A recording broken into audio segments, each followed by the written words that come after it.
Bullet నుంచి బిలియన్ల వరకు ఒక అద్భుత ప్రస్థానం. తిరుపతి వీధుల్లో ఒకప్పుడు ఒక కురవాడు బుల్లెట్ మీద తిరిగేవాడు. ఆయన అదే బుల్లెట్ మీద తిరుగుతూ ప్రచారం చేసి అసెంబ్లీ మెట్లు ఎక్కాడు. దశాబ్దాల తర్వాత అదే మనిషి ఈ వయసులోనూ అదే ఉత్సాహంతో బుల్లెట్ నడపడమే కాదు, తాను చదువుకున్న గడ్డపై ఏకంగా బుల్లెట్ తయారీ కేంద్రమే వచ్చేలా చేశాడు. ఇది కేవలం ఒక వ్యక్తి ప్రయాణం కాదు, ఒక రాష్ట్రం తన ఆత్మ గౌరవాన్ని, ఆర్థిక శక్తిని తిరిగి చాటుకుంటున్న చరిత్ర. 2500 కోట్ల రూపాయలతో రాయల్ ఎన్ఫీల్డ్ సంస్థ, 3000 మంది యువతకు ఉపాధి. ఇది అంకెల్లో చెప్పే లెక్క కాదు, తాను పుట్టి పెరిగిన ఊరికి, తాను చదువుకున్న నేలకు ఒక నాయకుడు ఇస్తున్న అత్యుత్తమమైన కృతజ్ఞత.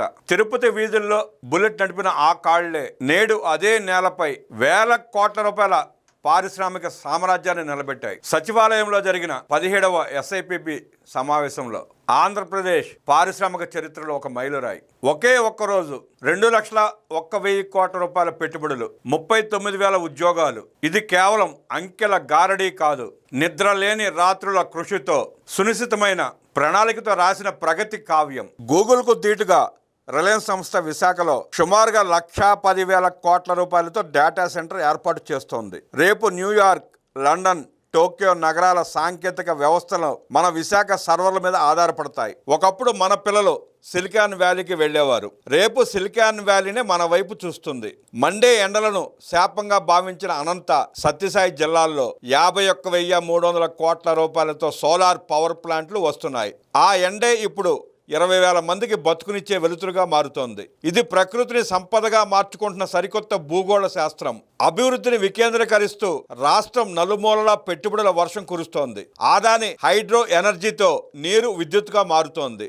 నెల్లూరులో ఇఫ్కో సెల్ సరికొత్త పారిశ్రామిక హబ్గా అవతరిస్తోంది. శ్రీ సిటీలో అపోలో టైర్స్ రబ్బర్ను సంపదగా మారుస్తోంది. తిరుపతిలో యమాన్కో గ్రీన్ హైడ్రోజన్, ఇది రేపటి ఇంధనం, మన బలం. మరెన్నో ఉన్నాయి. కానీ 39,000 ఉద్యోగాలు, ఇది కేవలం సంఖ్య కాదు. ప్రతి ఉద్యోగం వెనుక ఒక తల్లి ఆశ ఉంది, ఒక తండ్రి పడ్డ కష్టం ఉంది, పట్టణం వదిలి వెళ్ళక్కర్లేదన్న ఒక యువకుని ధైర్యం, సొంత కాళ్లపై నిలబడాలన్న ఒక అమ్మాయి కళ ఇందులో ఉన్నాయి.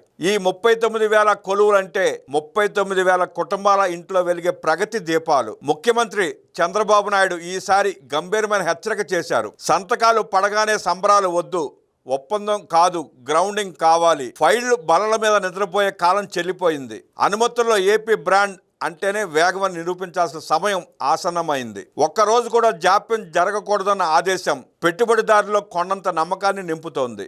తిరుపతి వీధుల్లో బుల్లెట్ నడిపిన కుర్రాడు అదే వీధుల్లో బుల్లెట్ కర్మాగారాన్ని నిలబెట్టడంతో ఒక వృత్తం పూర్తయింది. ఒక నాయకుని కళ, ఒక రాష్ట్రం యొక్క ఆకలి కలిసి నేడు ఆంధ్రప్రదేశ్ను అగ్రస్థానంలో నిలబెడుతున్నాయి.